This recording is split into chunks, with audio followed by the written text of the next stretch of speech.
सभी मित्रों को मेरा नमस्कार। मैं आलोक श्रीवास्तव, सहायक प्रोफेसर समाजशास्त्र, किशोरी रमन पीजी कॉलेज मथुरा। मित्रों, मेरा चयन विज्ञापन 46 के माध्यम से हुआ था और आज मैं आप लोगों के बीच अपनी तैयारी के दौरान मेरे जो भी अनुभव थे उसे साझा करने आ रखा हूँ। और साथ ही साथ मैं ये चाहता हूँ कि जो भी मेरी रणनीति थी यहाँ तक पहुँचने की, उसे आप तक शेयर करूँ और आपकी यथासंभव मदद कर पाऊँ। मित्रों, मेरा यह लक्ष्य है कि मैं बहुत कुछ तो नहीं जानता समाजशास्त्र के विषय में, बहुत कम ही जानता हूँ। मैं तो बस आपसे कुछ सीखने के लिए आ रखा हूँ। इसलिए मेरी आपसे गुजारिश है कि कमेंट बॉक्स में अपने कमेंट के माध्यम से आप मेरा दिशा निर्देश करने की कृपा करें। आपको वीडियो जैसा भी लगता है आप उसे प्लीज़ अपने कमेंट के माध्यम से ज़रूर अभिव्यक्त करें ताकि मैं और कुछ बेहतर कर पाऊँ। आइए शुरुआत करते हैं कि समाजशास्त्र विषय को विभिन्न परीक्षाओं, विशेष रूप से विज्ञापन 50 जो आने वाला है, आज नहीं कल आ ही जाएगा, उसमें जो सहायक प्रोफेसर की परीक्षा होनी है उसके लिए, आगामी नेट एग्ज़ाम के लिए या पीजीटी के एग्ज़ाम के लिए, इन सारे परीक्षाओं को ध्यान में रखकर मैं ये वीडियो लेक्चर आप तक शेयर कर रहा हूँ। आइए मित्रों, शुरू करते हैं। विज्ञापन 50 के लिए समाजशास्त्र की रणनीति कैसी हो और उसकी तैयारी किस प्रकार से की जाए। जैसा कि आपको पता ही है कि सहायक प्रोफेसर का जो एग्ज़ाम होना है उसमें लिखित परीक्षा 140 अंक की होनी है, समाजशास्त्र की, और 60 अंक का जीके होगा आपका। कुल मिलाकर के 200 अंक का लिखित परीक्षा होना है और 30 अंक का इंटरव्यू होना है आपका। तो मेरा लक्ष्य वर्तमान में 140 अंक की परीक्षा को किस प्रकार से आप बेहतर ढंग से कर पाएंगे उस पर केंद्रित है। देखिए, जो समाजशास्त्र विषय को आप कैसे अप्रोच करेंगे इस एग्ज़ाम के लिए, उसको बताने के पहले मैं आपसे कुछ बेसिक बात करना चाहूँगा। मित्रों, किसी भी परीक्षा में जो आपकी परीक्षा होती है, इसमें विशेष रूप से 2 प्रकार की परीक्षाएं ली जाती हैं। परीक्षाओं के 2 प्रकार होते हैं।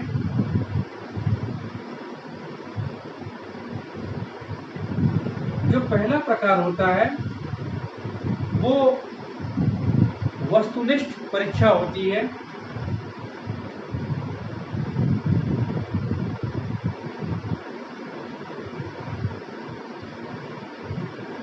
जिसे आप ऑब्जेक्टिव पैटर्न एग्जाम भी कहते हैं। और एक दूसरी परीक्षा होती है जिसे आप लिखित परीक्षा, विवरणात्मक परीक्षा, विषयनिष्ठ परीक्षा भी आप कह सकते हैं।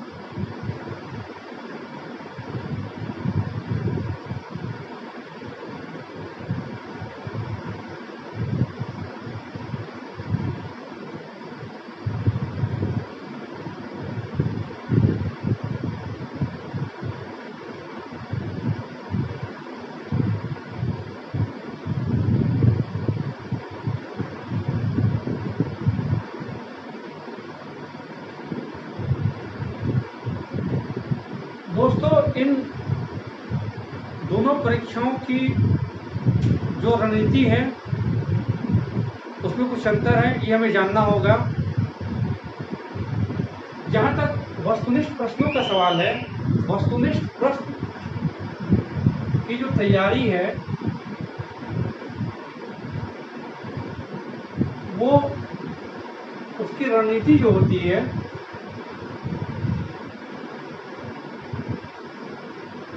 इसे आप कह सकते हैं कि वो क्षैतिज होती है। ऐसी होती है क्षैतिज होती है, दैट इज हॉरिजॉन्टल।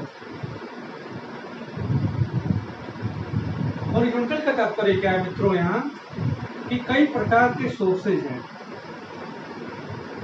और इन कई प्रकार के सोर्सेज से आपको तथ्यों को या अन्य चीज़ों को जानना होता है, जैसे सोर्स 1, सोर्स 2, सोर्स 3, सोर्स 4 या सोर्स 5। तो आपको अधिकांश सोर्सेज को कवर करना है। इसका मतलब ये है कि जो वस्तुनिष्ठ परीक्षा होती है ये विस्तार की मांग करती है।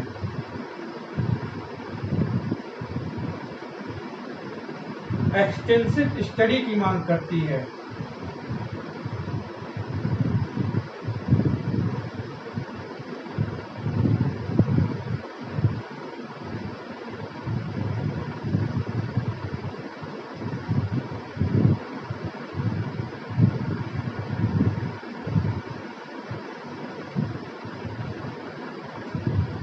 वही दूसरी ओर यदि विषयनिष्ठ परीक्षा की हम बात करें तो विषयनिष्ठ परीक्षा की तैयारी की नीति जो होती है वो नितांत भिन्न है। इसकी रणनीति कैसी होती है? इसकी रणनीति होती है ऊर्ध्वाधर।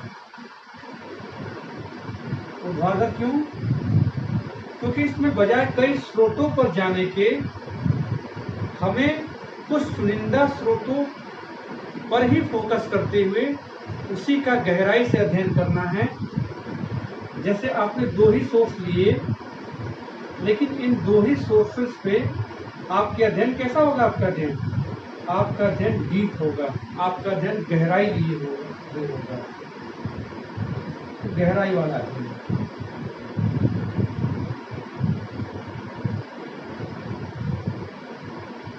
लेकिन मैं एक चीज़ ऐड करना चाहूँगा दोस्तों यहाँ पे कि निरंतर कंपटीशन लगातार बढ़ता जा रहा है और इस बदलते हुए परिवेश में यह कह पाना बड़ा कठिन काम है कि क्या इसी नीति पे चला जाए, क्योंकि अब तो प्रश्न ऐसे आ रहे हैं, वस्तुनिष्ठ प्रश्न भी, मल्टीपल चॉइस क्वेश्चंस भी अब ऐसे आ रहे हैं जो कि विषय के गंभीर अध्ययन की मांग करते हैं। तो नीति हमारी कैसी हो, किस प्रकार से अध्ययन किया जाए? हमें कहीं ना कहीं हाइब्रिड मॉडल अपनाना होगा, इन दोनों अप्रोचेस को अपनाना होगा। खास तरीके से जहाँ तक समाजशास्त्र का प्रश्न है तो समाजशास्त्र में जो विचारक हैं, इन विचारकों को समझने के लिए हमें इन दोनों नीतियों को अपनाना होगा। तो ये अति संक्षेप में चर्चा की मैंने कि वस्तुनिष्ठ और व्यक्तिनिष्ठ प्रकार के प्रश्न जो पूछे जाते हैं उनकी प्रकृति किस प्रकार की होती है और उसमें प्रश्न किस प्रकार से पूछे जाते हैं। अब मैं ज़्यादा समय न लेते हुए समाजशास्त्र के सिलेबस पे आता हूँ और समाजशास्त्र को हमें किस ढंग से अप्रोच करना है, समाजशास्त्र विषय की पढ़ाई किस ढंग से करनी है ताकि अधिक से अधिक अंक लाए जा सके। आइए अब देखते हैं समाजशास्त्र का पाठ्यक्रम और इस पाठ्यक्रम को पूरा करने की रणनीति हमारी कैसी होगी, पुस्तकों का चयन किस प्रकार से करना है, उस पर हम विचार करेंगे।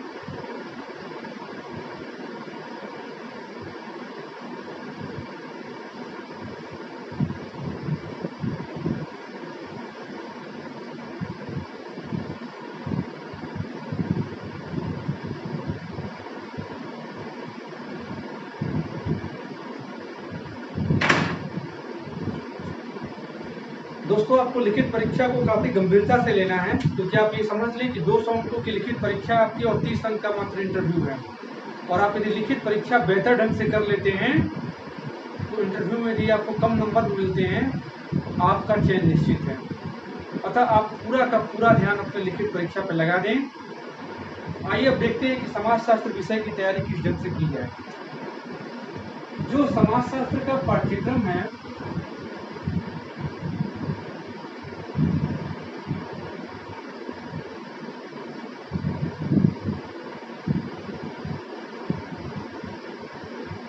समाजशास्त्र के जो पाठ्यक्रम को हम मोटे तौर पे कुछ भागों में बांट सकते हैं। जैसे जो इसका पहला भाग है, इसे आप यूं कहें कि कुछ मूलभूत अवधारणाएं।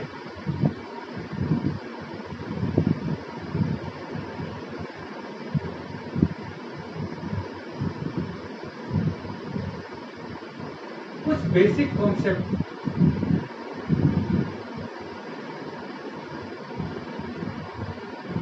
जैसे समिति क्या है, समाजशास्त्र क्या है, संस्था क्या है, समुदाय क्या है, परिवार क्या है, विवाह क्या है, और इसी प्रकार के अन्य बहुत सारी अवधारणाएं। तो इस मूलभूत अवधारणाओं को किस पुस्तक से तैयार किया जाए? पुस्तकें तो कई हैं, आप किसी का भी चुनाव कर सकते हैं, लेकिन मैंने जिस पुस्तक से पढ़ा, जो मेरी तैयारी की रणनीति रही, उसे मैं आपसे साझा करता हूँ। मुझे ऐसा लगता है कि यदि आप, एक पुस्तक आती है धर्मेंद्र की, और बुक का टाइटल है समाजशास्त्र।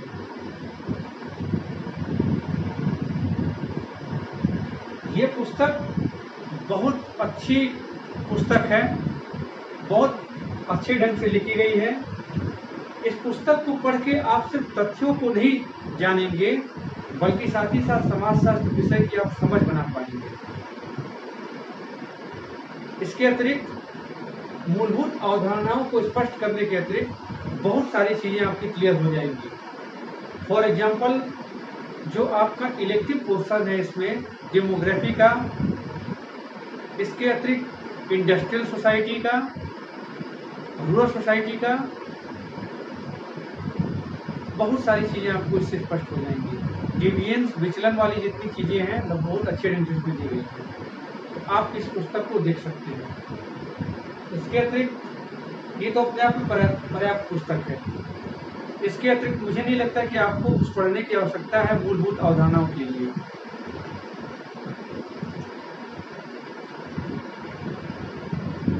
अगली यदि बात करें, कुछ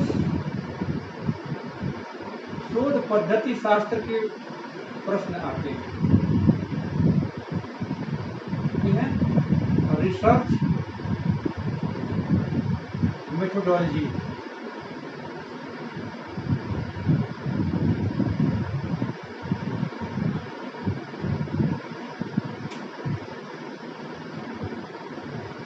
रिसर्च मेथोडोलॉजी का जहाँ तक प्रश्न है, शोध पद्धति शास्त्र का जहाँ तक प्रश्न है, तो इसे आप तैयार करने के लिए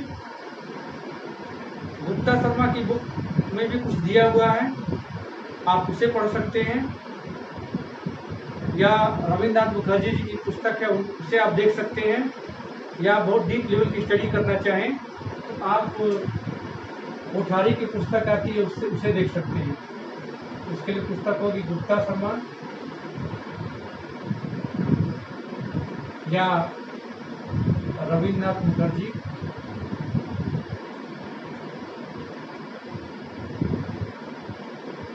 या आप बहुत डीप लेवल की स्टडी करना चाहते हैं आगे तक के लिए, तो कोठारी की पुस्तक बहुत अच्छी पुस्तक है। पूरा नाम इनका DS कोठारी। किसी भी एक पुस्तक को आप ले सकते हैं और उस पुस्तक से आप शोध पद्धति शास्त्र को तैयार कर सकते हैं। इसके अतिरिक्त UGC नेट में जो सेकंड पेपर होता था पहले, उसमें रिसर्च के काफ़ी अच्छे क्वेश्चंस पूछे जाते थे, तो आप वहाँ से भी देख सकते हैं प्रश्नों को। इसके बाद यदि मैं बात करूँ, अगला जो भाग है वो सिद्धांतों का। सिद्धांतों को हम दो भागों में बांट सकते हैं। पहला है शास्त्रीय सिद्धांत,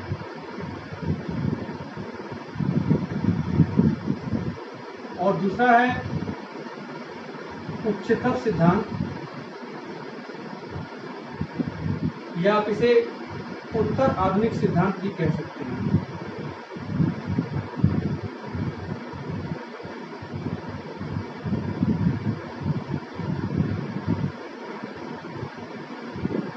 सिद्धांत वाले पोर्शन को तैयार करने के लिए आप मुख्य रूप से 2 पुस्तकों का सहारा ले सकते हैं, और ये 2 पुस्तकें हैं। पहली पुस्तक है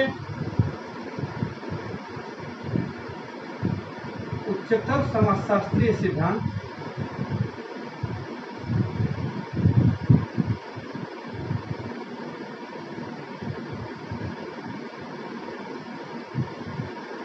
इसके लेखक हैं एस.एल. दोषी।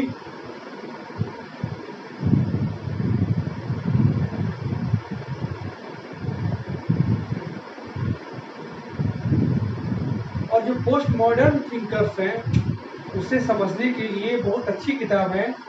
उस किताब का टाइटल है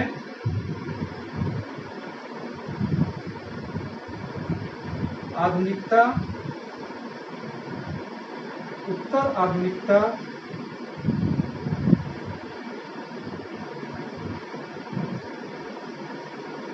एवं उत्तर आधुनिक सिद्धांत।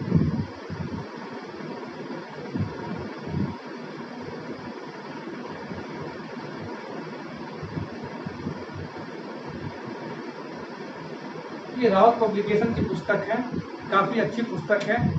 लेकिन एक बात ध्यान देना आप लोग कि जो थिंकर्स वाले पोर्शन है इसमें पूरी पुस्तक आपको नहीं पढ़नी है। आपको सिलेबस से देखते हुए टॉपिक को ही चुनकर पढ़ना है। आप टॉपिक से बाहर तभी जाएंगे जब कोई कॉन्सेप्ट आपका क्लियर ना हो। फॉर एग्जांपल, आप यदि उत्तर आधुनिकता को समझना चाहते हैं तो आपको ये पता होना चाहिए कि उत्तर आधुनिकता और आधुनिकता में क्या अंतर है। इसी प्रकार से आप यदि उत्तर संरचनावाद पढ़ना चाहते हैं तो आपको पता होना चाहिए कि संरचनावाद वास्तव में क्या है, क्योंकि संरचनावाद से ही आगे निकल करके नव संरचनावाद, उत्तर संरचनावाद की चीज़ें उभर करके सामने आएंगी। इसके अतिरिक्त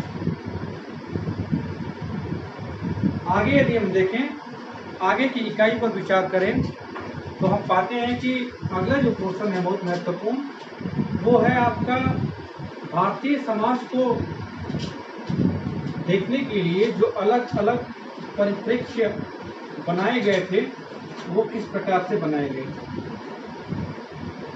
अर्थात जो भारतीय समाज है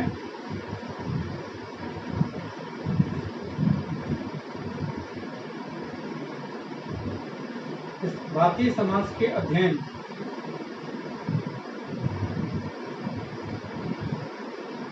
के परिप्रेक्ष्य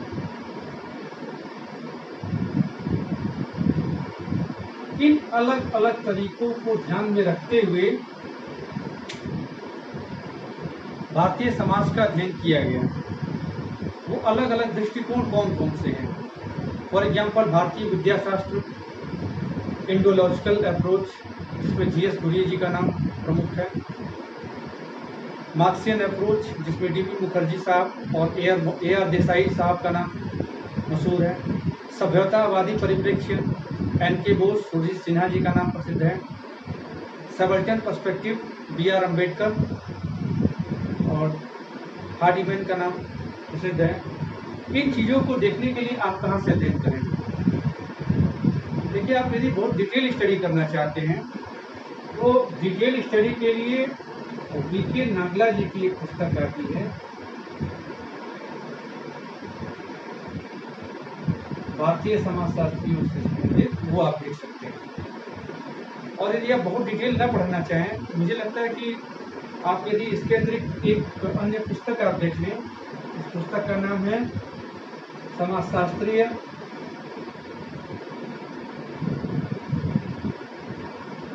सिद्धांत व सिद्धांतकार।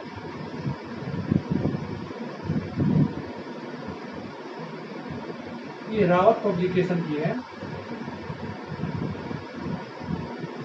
इससे भी काफ़ी कुछ चीज़ें स्पष्ट हो जाएंगी। और मैंने वी.के. नागला जी की पुस्तक पढ़ी नहीं है, समाजशास्त्रीय सिद्धांत और सिद्धांतकार वाली पुस्तक का ही मैंने सहारा लिया। ये रहा भारतीय समाज के अध्ययन के परिप्रेक्ष्य वाले टॉपिक को तैयार करने के लिए स्रोत। इसके अतिरिक्त अब जो मुख्य भाग बच जाते हैं वो इस प्रकार से हैं, वो इलेक्टिव के हैं बेसिकली। उसमें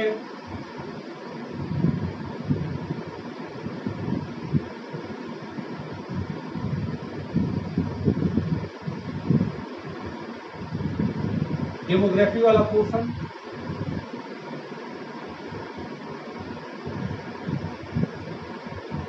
ग्रामीण समाजशास्त्र का,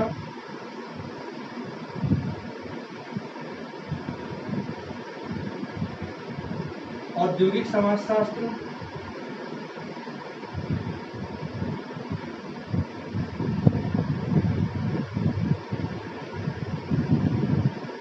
लिंग व समाज।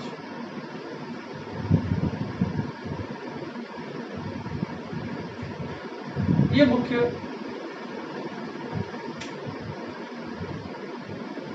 टॉपिक आपके रह जाते हैं। इसके अलावा ये का टॉपिक छूट गया आपको। देखिए विषय तैयार करने का तरीका क्या है। जहाँ तक ग्रामीण समाजशास्त्र का प्रश्न है, ग्रामीण समाजशास्त्र और नगरीय समाजशास्त्र के कुछ बहुत सारे नगरीय समाजशास्त्र बहुत अच्छे तरीके से धर्मेंद्र सर की पुस्तक में कवर किया गया। इन दो चीज़ों को कवर करने के लिए जो मेरी नीति थी वो ये थी कि मैंने एम हेरालम्बोस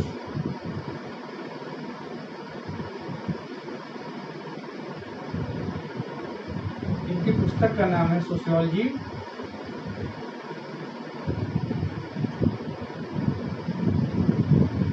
थीम्स एंड पर्सपेक्टिव। ये पुस्तक मुझे काफ़ी अच्छी लगी। इसमें फंडामेंटल चीज़ें, इन चीज़ों के बारे में बहुत अच्छे ढंग से दी गई है और इंडियन कॉन्टेक्स्ट में चीज़ों को कैसे देखना है। आप करंट अफेयर पढ़ते हैं, नेट से निकाल सकते हैं, लेकिन जो सोशियोलॉजिकल जो बेसिक चीज़ें हैं वो हेरालम्बोस की पुस्तक में बहुत अच्छे ढंग से दी गई है। फॉर एग्जांपल जेंडर और सोसाइटी पे बहुत बढ़िया ढंग से जितनी थियरीज हैं उसके बारे में बहुत अच्छे तरीके से व्याख्या इसकी की गई। तो इस तरीके से आप अपनी तैयारी को रूप दे सकते हैं। लेकिन इतने स्रोतों के बाद भी अभी एक चीज़ बहुत महत्वपूर्ण छूट रही है और आप मेरी बातों पर गौर करना। मैंने कहा कि बहुत ही महत्वपूर्ण चीज़ छूट रही है और वो चीज़ है यूजीसी नेट के जो पुराने प्रश्न पत्र हैं वो बिल्कुल आपको रटे होने चाहिए, समझे होने चाहिए। विशेष रूप से जून 2012 के बाद नेट का पैटर्न चेंज कर दिया गया था और ऑब्जेक्टिव पैटर्न का एग्जाम होता है। तो आप कम से कम वहाँ से लेकर के अभी आप देखिए, मुझे पता नहीं शायद 18 से नेट का सिलेबस चेंज हो गया है, लेकिन उसके पहले तक जो आपका हायर का सिलेबस है और जो नेट का सिलेबस है बिल्कुल हूबहू एक जैसा है। तो यदि आप क्वेश्चन पेपर लगा लेते हैं उसका पहले का तो बहुत ही लाभकारी होगा आपके लिए, क्योंकि चीज़ों को पढ़ना और पढ़ करके जब तक आप उसे मल्टीपल क्वेश्चन कैट में नहीं सॉल्व कर लेते हैं तब तक वो कॉन्फिडेंस डेवलप नहीं हो पाएगा। बहुत सारी चीज़ें आप पढ़ेंगे, बहुत सारी चीज़ें भूल जाएंगे। चीज़ें दिमाग में कैसे रहेंगी जब उन्हें आप मल्टीपल चॉइस क्वेश्चन के फॉर्म में सॉल्व करेंगे। तो बजाय किसी क्वेश्चन बैंक को सॉल्व करने के मैं आपसे यही कहूँगा कि आप ओरिजिनल क्वेश्चन पेपर सॉल्व करें, लेकिन उसके जो उत्तर हो वो ऑफिशियल आंसर की से मिलाएं। आप किसी गाइड या अन्य स्रोत से न मिलाएं, वो स्रोत ऑथेंटिक होना चाहिए आपका। तो ये समाजशास्त्र विषय को तैयार करने की रणनीति जो मुझे महसूस हुई, जिसे मैंने फॉलो किया, उसे मैंने आपसे शेयर किया। मैं ये नहीं कहता कि मेरी रणनीति सबसे बेस्ट है। काम करने का कोई भी एक तरीका बेस्ट नहीं हो सकता। आप तो समाजशास्त्र के विद्यार्थी हैं, आपको अच्छी तरह पता होगा पोस्ट मॉडर्निटी प्लूरैलिटी पे बल देती है, बहुलता पे बल देती है, और हम चूँकि उसी युग की ओर चल रहे हैं तो कोई व्यक्ति दावा नहीं कर सकता कि उसी का तरीका सबसे बेस्ट है। हाँ, ये तरीका मैं आपसे शेयर इसलिए कर रहा हूँ क्योंकि ये तरीका मुझे बेहतर लगा आपके पास कोई इससे और बेहतर तरीका हो या इससे बेहतर बनाने का कोई उपाय हो तो आपका स्वागत है। तो स्पष्ट हो गया कि इतना कुछ करने के बाद आपको नेट के पुराने पेपर्स आपको सॉल्व करने हैं। और कैसे सॉल्व करने हैं ये भी आप ध्यान रखें। क्वेश्चंस को आप कोशिश करें कि व्याख्या सहित हल करें, आप सिर्फ रटे ना उसे समझने का प्रयास करें। आप अन्य विकल्पों पर भी ध्यान दें कि अन्य विकल्प क्या दिए गए हैं, वे किस प्रकार के प्रश्नों के उत्तर हो सकते हैं। थोड़ा विस्तार में आप अध्ययन करें। निश्चित रूप से सफलता मिलेगी, ये मेरा दावा है। आपकी लगन, आपकी मेहनत, आपका आत्मविश्वास, आपकी ईमानदारी, ये सारी चीज़ें यदि जुड़ जाती हैं तो निश्चित रूप से आप सफलता प्राप्त करेंगे। इन्हीं शुभकामनाओं के साथ मैं अपनी बात को यही खत्म करता हूँ। अगले लेक्चर में इकाई 1 से प्रारंभ करते हुए हम लोग शुरू करेंगे। तब तक के लिए धन्यवाद।